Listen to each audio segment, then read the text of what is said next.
Good morning, morgen, and welcome to a new IT Conversations. May sound a little bit weird to try to pronounce something in different kind of Nordic languages, but this is a very special episode because we are going to introduce you to our brand new Nordic team, and we're going to start with two of our new colleagues from Denmark, Emil. Michael, welcome to IT Conversations. Thank you. First of all, could you both briefly explain what your role is within ITQ? Michael, let's start with you. Yeah, sure. So thanks, Johan, for the welcome. And I just started here 1st of January. And one of my basic roles is together with Tom, as you also know, building the business up in Nordics for ITQ. That goes from both partner conversation and customer conversations. I have a very long background with VMware already, so I think I bring definitely some knowledge to the table. Yeah, before ITQ, you worked for a very long time at VMware, right? Yeah, 18 years. 18 years, wow. Yeah. So Emil, how about you? Yeah, I just also started at ITQ in January. My official role is project manager, but here in the start, I'm trying to support both Tom and Michael in everything. So every ball thrown in the air, I try to catch. But definitely that will be my official role as a project manager, doing projects for the Nordic countries, hopefully very soon. And I already heard, and it's pretty cool today that you're also already working on a first engagement potentially. Yes. So things are really ramping up. Yeah, it's been a quick start and a hectic start, I think, but it's been very, really fun. And it's, for us at least, super clear that we have a good momentum in the Nordics. Definitely. Cool. Let's talk about the Nordics because ITQ is expanding to the Nordics, and with Denmark as a starting point and Norway and Sweden, connecting closely. So, what makes the region such a natural step for ITQ to approach, to go into? So you're actually perfectly right that the first three countries that we are approaching, or at least having legal entities in, is Denmark, Norway, Sweden. But definitely we should not forget Finland, because we can also do business with those guys. We were definitely looking into the Nordics as being customers where they are very fast adopting. They're quick adopters. They're first movers within IT. So with the technology focus that ITQ has, it fits very well into how we see the customers in the Nordic region approach IT from their side. Not to spend too much time on that, but obviously our background within VMware, our focus on AI and cloud native, and how to deliver also the workloads to the endpoints.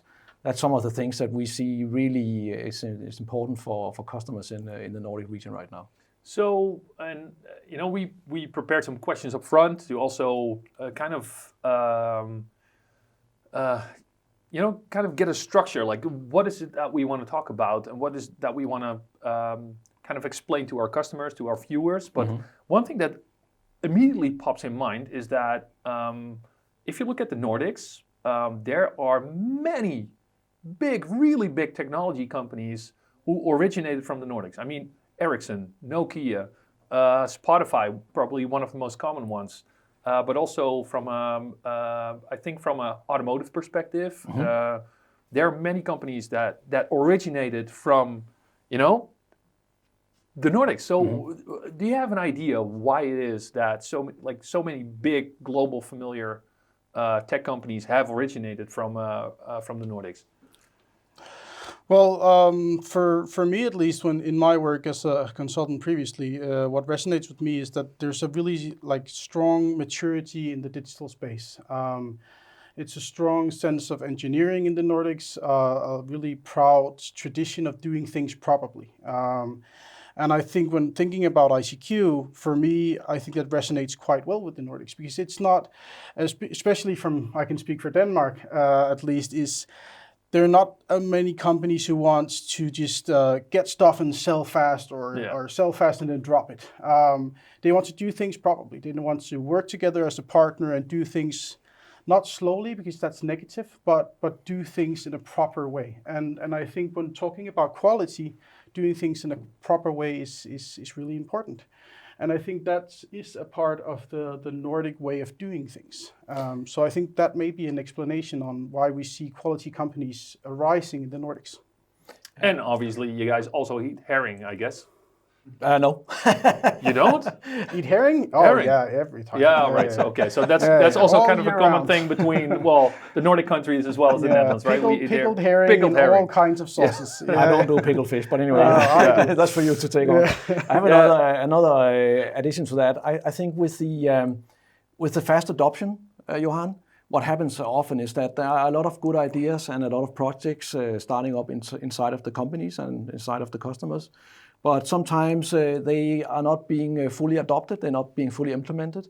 And that was what we have been seeing the last maybe 5 to 10 years growing, that either the projects are unsuccessful, they are not being finalized, or what customers are purchasing is ending up as shelfware. But with the entry of ITQ also into the Nordics, we can help customers get rid of that. So get rid of that shelfware, make sure that the projects are being properly developed and implemented, and actually customers are getting the return on investment.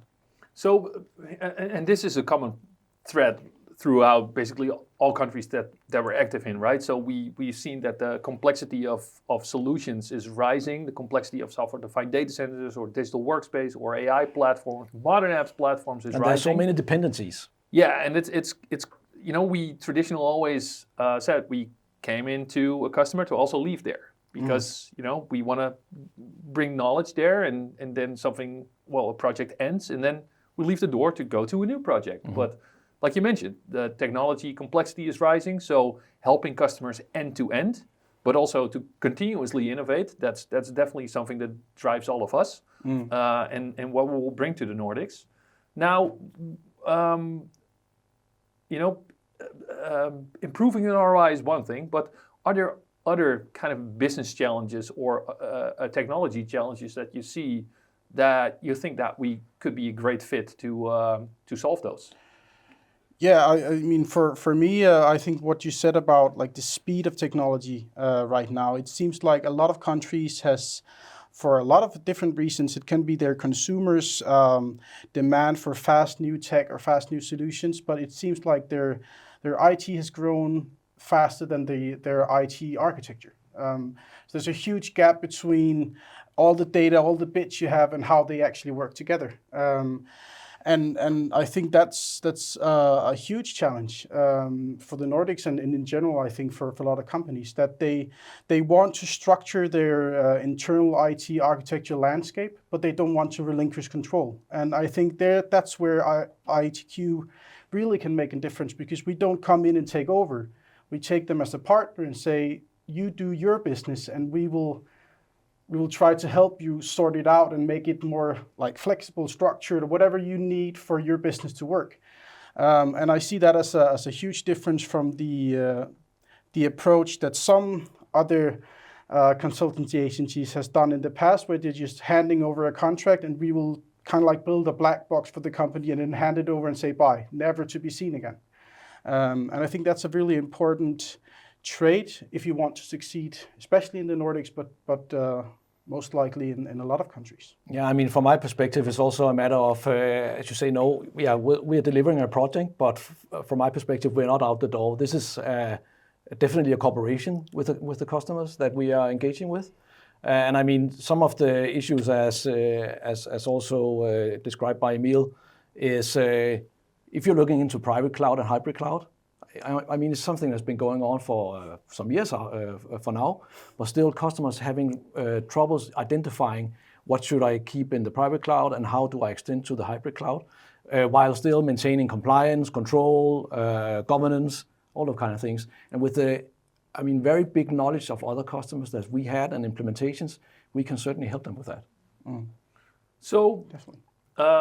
One thing that's, I think, very comparable within all of the countries that we as a family are active in is the culture. Mm-hmm. But still, every country and every geo has its own specifics to a culture. So, what kind of technical mindset or aspect of a culture do you see in the Nordics, specifically in the IT community, and how does it fit in ITQ?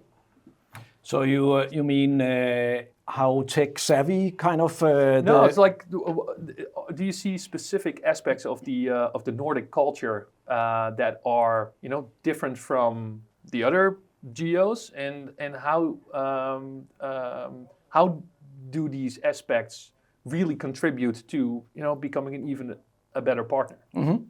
So I mean, if you're thinking of how the culture in the Nordic countries are compared to Netherlands, where of course is our biggest base, I think there are a lot of similarities. I mean, I've learned from the first months now being at ITQ that how I didn't know that many Dutch people before that. But how you engage and how you react, how the conversation is going very smoothly. There's many similarities, I think, into the Scandinavian countries. Even though we are different, of course, we have our own different cultures in Norway, Sweden, Denmark, and Finland. Many things resonate. Yeah. And that wasn't a kind of a technical perspective, but more on a cultural perspective. I see that resonates very, very well. Yeah, and it's really important that there's the resonate in the culture, I think, because in my experience, what really drives some of the, especially Danish, but Nordic projects and customers is the transparency, the willingness to see to say also as a partner saying, this is hard, this is a challenge, but let's do it together, because a lot of times you might be they will hide the mistakes or hide the complexity. But I think for the Nordics, it's really important that we be transparent to build the trust with the customer. Because if everything is just sunshine and vacation days, then the minute something is found out that wasn't okay, then all that trust is out the window. So I think it's important for us to build on what we have experienced with ITQ so far is very transparent. It's very honest. And there is a high level of trust, both within the company, but also in the approach to partners like Broadcom or partners like we have internally. And I think that is key to develop ITQ in the Nordics, to keep that mindset going forward. I agree. Yeah, I have another point on that one. I mean, even though, again, we've spoken about the cultural similarities, it's of course very important that we also anchored locally.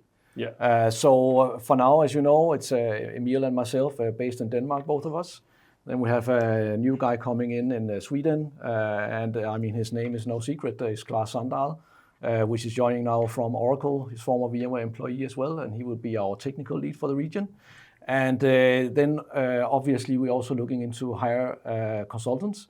And I guess, again, it's no secret that at the end of 26, we are supposed to be 18 people. So 15 of those. So there's a ton of opportunity there. Yes. Yeah. So let's dive a little bit into that. So what's kind of the type of person that you're looking for to join the team? So I mean, what has been obvious to us in the first month of our conversations, and even before that in the discovery phase, especially inside of the VMware business, we need consultants that can do VCF. But also on top of that, building on VKS and cloud native is very important. But I mean, firstly, VCF 9, there are many projects at the customers. So that's definitely some of the resources and some of the skills we are looking for. So Emil, we had a conversation before the recording as well about the opportunities with private AI services as on top of VCF. Yeah. So what's the opportunity there, and like if people are interested, what's kind of what's expecting, or what is it that we're looking for? Yeah, I think definitely if we want to be relevant also in the future, we need to recognize the trends in the trade. And AI is a huge trend, and especially privatized AI, because I think a lot of companies are afraid, what are we going to answer when a journalist asks, where is all our data going if we are using public AI, for example? So I think we need to be able to catch the opportunities arising in the future in the AI market and the AI opportunities and the proposals. So definitely when we're looking in profiles for the Nordics, I agree with Michael that of course a large chunk of our initial work will be focused around VCF and the Broadcom customers and clients, but we need to be able to be ready to support customers in different areas. Ideally you would want like a full stack ninja who can do everything, but that's just not something that is you want to call him a full stack ninja or a full stack Viking? Yeah, full stack Viking. Exactly. Yeah. I guess in the Netherlands you call it a 5-legged sheep. That's what we just heard really? that there's saying there. I've always heard that it was a full stack ninja, like a person who can do everything. And in my career in both IBM and Telia, I've heard a lot of people saying, yeah, he's a full stack. I've never actually experienced a person who can do that. No. Not to the full extent. No, not to the full extent. So I think we need skilled people in certain areas. And of course, if we can get someone who can do a little bit of a lot of things, that's good. Yeah. But we can't overlook... Kind of a jack of all trades. Yeah, exactly. But we can't overlook the future need of especially privatized AI. Yeah, and when it comes to what do we have to offer? Besides you guys really forming the team now and building out the team, I mean, what is it that, that like, I'm looking at you now. You are going to apply for a job at ITQ. So what is it that we're going to offer that person? Well, I'm the last person that was hired. I think for me, it's the culture that are presented in the hiring phase is also the one you meet. And for me, that speaks into the trust and the truth about ITQ as a company. Whether or not you like that culture is up to like your personal beliefs and what you are looking for in a company. But for me, every time I met a new ITQer, I was just confirmed in the original presentation of ITQ as a company. And for me, that's actually kind of rare because every time you meet or sometimes when you meet a person in HR or a hiring consultant or something like that, it's all rainbows, sunshine, flowers, best company, best culture, best packages. And then when reality hits, it's just sometimes quite different. And that feeling can take a lot of air out of the first couple of months when you needed to be excited about a new job. So I think for potential candidates, at least they can rest assured that what they are presented with, both in opportunity, projects, and especially the culture and the way that ITQ is built up and the proudness that we also feel when people tell the story about ITQ. You told a really great story to me and Michael yesterday about what there is to be proud of as an ITQer. That's exactly what you get on the other side. And then also like on the technology side, this is, we are in the forefront of tech and IT. So if that's where you want to be, and if you're in the Nordics now and stuck or in a company that's not going in that direction, ITQ is a great fit. Wonderful words.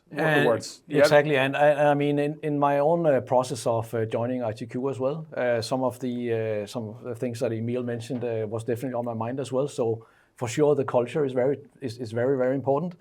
But I also did some pre-checking, of course. I mean, so in all the conversations phases we had, it was very obvious to me that ITQ presented themselves as we are kind of the number one within these areas. But actually, and I believed in that, and I also took some references on that, and it was the same feedback I got. Now I'm here, and I really understand that we do something that no one else can do. That's really the feeling I have, and it's also what resonates in the conversations we have with the partners right now. Wow, yeah, and I've been here for almost 12 years. I can just, enjoy the conversations that we are having that kind of confirms that the thing that we did for so many years, for 25 years already, is still valid, right? Yeah. We're doing this as a family, as a whole. Everyone is part of the team. We believe in diversity and inclusiveness from the most kind of broad point of view. I mean, everyone that works at ITQ, that joins ITQ, adds something to that family. And all of those trades, we're all jack of all trades. Mainly probably one jack of all trades. I think we should look at ourselves like that. But there is a spirit also, like we want to make things happen. Yeah. And that's the feeling now. Emil and I is at the office here a couple of days, and that's really the feeling you get. Everyone wants to go the extra mile, and everyone wants to succeed, not only for ITQ, but also for the projects that we are involved in. That's the spirit. Yeah. And that's the feeling we get. Yes. Now, definitely. let's, so we talked about a little bit about hybrid cloud, private cloud. We just touched upon private AI as being one of the solutions that we're looking at on when it comes to future engagements. Although we already have some engagements with customers running on the private AI side, I believe in Sweden. But like next to the different cloud solutions, the security portfolio that we're working on, our cyber resilience portfolio, we're also active in the digital workspace side of things. So what is it from a digital workspace side of things that you're seeing in terms of trends in Scandinavia?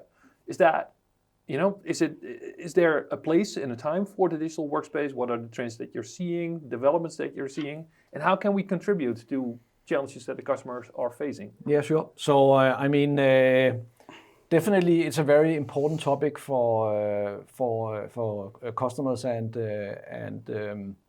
companies as well. I mean, one thing is that you can develop the IT infrastructure on the back end, but how is it actually you want to deliver the applications and the working experience to the end users? That's a total different aspect. I mean, today there are definitely some strong players, some strong competitors, so to speak, in the market because from my perspective, we are focusing very much on the Workspace ONE and the Horizon virtual desktop environment, so together with Omnissa. And I mean, when I was at VMware, we were using the products ourselves as I was an end user. And the experience I have with the Workspace ONE portfolio is unique. So one thing that kind of stood out in one of the conversations we had is like, if you look at the map, it looks like, it's a big piece of land. You see what the size is of Denmark compared to Norway and Sweden. But one thing you mentioned yesterday was that, everything is distant. So how does kind of the workforce in the Nordics as a whole kind of, consume workspaces? Is that different from, the Netherlands, where everything is close by, infrastructure is all based on fiber optics nowadays. Whereas, if I live in the northern part of Norway, but want to work in a company that's in Oslo, that's going to be challenging, I guess. So how does that work in the Nordics? So obviously there is a lot of remote workers. And I think also during the period that we don't want to speak so much about, but during COVID, it was even more normal for people to adopt a remote workforce. Some companies have definitely taken that back, so more people are in the office now, but maybe still have 1 or 2 or 3 work days a week where they are working remotely. And again, it's of course important both for the end user, but also for the company itself, that everything is being delivered in a secure fashion. So the possibilities of any security breaches is as little as possible, as small as possible, but still that the end user and the employee is as productive as possible. That's kind of how I see the way that people they are working right now and some of the challenges that are being faced. Yeah. Yeah, for sure. I agree. I think, like you said, hybrid work has become quite a normal thing in the Nordics. Maybe also a lot before, but definitely after the pandemic. And it's just something that is quietly, I'm not sure if you can call a pandemic quietly, but it's mission critical that you can offer a digital workspace. Both in terms of geographic, like you can say Denmark looks like it's been eaten by Norway and Sweden, actually. I never thought about that until I saw it in that angle. but so Denmark is kind of like, you could say there is some similarities to the Netherlands. It's not that big of a country, but still, if you don't have a digital workspace, you are reliant on people wanting to work very close to an office. Yeah. And especially for Denmark, I can speak from experience because I lived in Copenhagen for a couple of years. But it's just not sustainable salary-wise or money-wise to actually live in Copenhagen right now, unless you're in really early and now your apartment is worth 10 times what it was 10 years ago. So many of the large companies are either in Copenhagen or just around. And if you're only focusing on workforce localized in your area, you're just missing out of tons of talent that might be willing to work in Norway or Sweden or in a different part of Denmark. But if you don't have the ability to support those with a proper digital workspace that works seamlessly and without complexity, you're missing out of that opportunity. And I think that's why it's become really, really critical that we can supply partners and customers with a proper way of supporting their employees, no matter where they are. Yeah. And you see in Sweden and Norway, they have a completely different challenge. Their country is huge, it's long. Yeah. So there it becomes even more apparent that that's a challenge that needs to be met by ITQ or someone else, but preferably ITQ. And I mean, we are even a remote workforces as well. From you guys. So we will be working from Denmark, Norway, Sweden, and Finland. For Exactly. now. And our employer is in Netherlands. So Yeah, exactly. Yeah, so it could mean two things. Either you move to Beverwijk, where we are now, or we'll grow so fast that we'll have offices around Scandinavia. Yes. No, so another question I have is around, like, we're not starting from zero, right? So I mentioned that we already have some customers that we're engaging with, even prior to when we opened up all of the official entities, and you guys starting. But yeah, can you kind of already talk about what we're doing in the Nordics so far? Yeah, so I mean, not specifically into customer cases, of course, but we've had some deployments already that has been looked after by ITQ and finalized. And it's been, I mean, again, generally because of our very deep knowledge within different areas of technology, and that we have the consultants that can actually deliver the projects that the customers are asking for. We were actually asked by the vendors of these solutions to come and help them in the Nordics. And as you say, we weren't even there. So some of that work has been done on-site, some has been done remotely. And I mean, that will be the same structure as we will be looking into, at least for foreseeable future, that we can do both. Yeah. So again, without coming into very details about the projects, yes, we've done those already and been very closely engaged with the vendors that has been turning to ITQ to ask for help. Yeah, and it's not just from a consultancy perspective or professional service perspective that we can help customers. We also have customers in, I believe in Norway, where we manage their Kubernetes environment for them, in this case based on VKS. And most of the services are being delivered from the Netherlands, but from an adoption perspective, that's also where we can help with local people. And so definitely, if you are interested in managed services in the Nordics, definitely feel free to reach out to both Emil or Michael to follow up on that, because there's, we can help with that as well. You're absolutely right. Yes, we have that service also, and it is a customer in Norway where we are managing the platform as it is for VKS. Yeah, you're right. So now we talked about technology, we talked about customers, we talked about culture. Let's dive a little bit into use cases and industries. I already mentioned by some of the technology companies like Ericsson and Nokia, who are actively, the big in telecom, but also the automotive industry in Gothenburg, for instance, is pretty big. So what are specific use cases or industries where, the Nordics really differentiates and where we can add our expertise? Yeah, so I'm not necessarily thinking that we are that much different from the Netherlands, for example. I mean, obviously, since the population in Netherlands is times 3 as in Denmark, or might be actually the same population as the full Nordic countries, or at least Denmark, Norway, Sweden.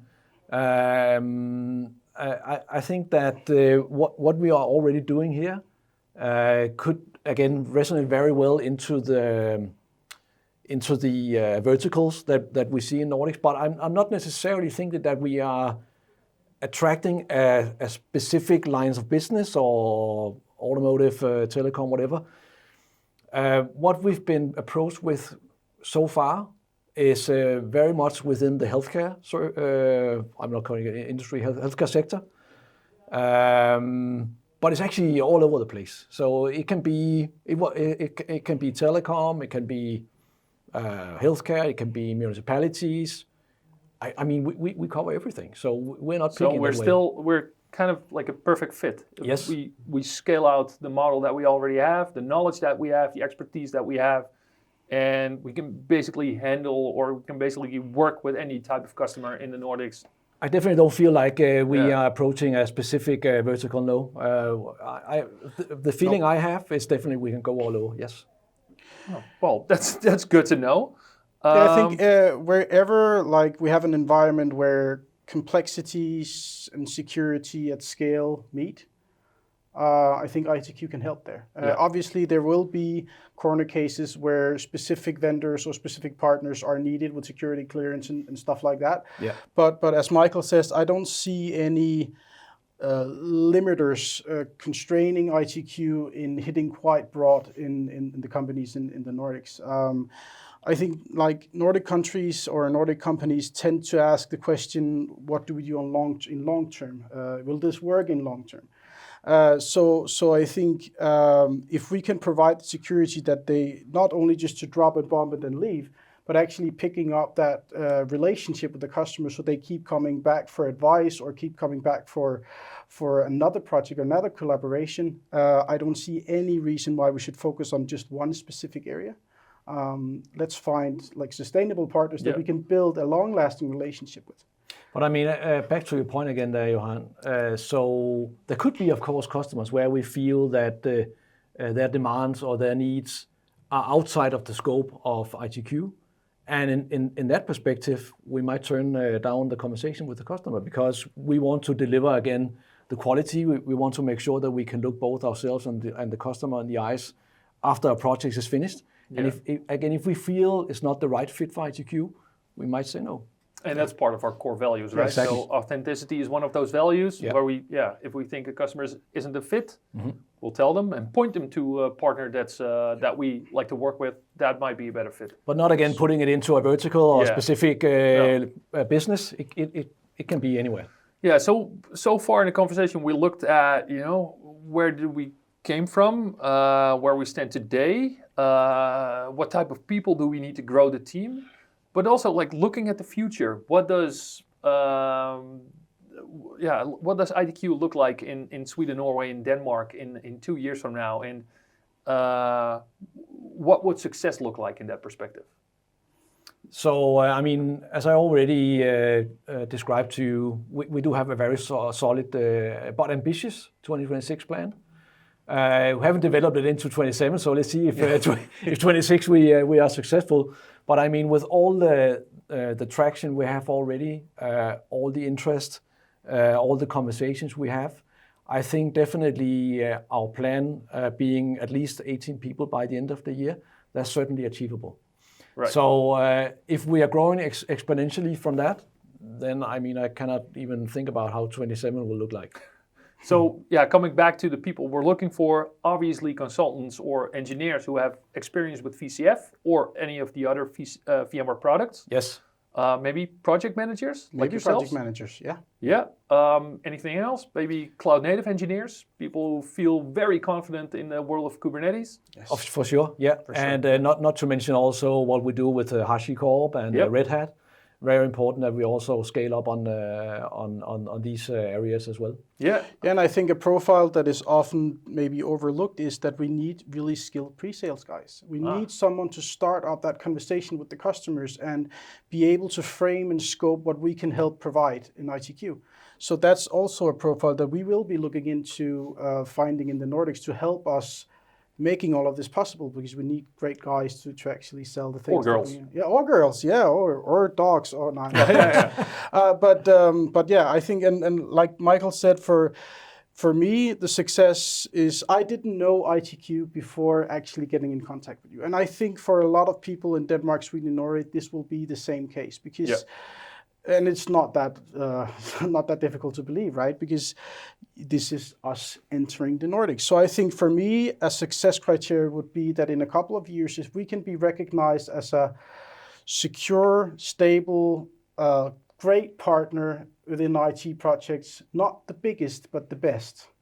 I think that's what we should aim for. Yeah. The quality over quantity, because we can't become the biggest partner in a couple of years. That's just not possible. But we can definitely stray after becoming the best or the most trusted or the one that companies can call whenever complexity arises. So I think that would be success for me, at least.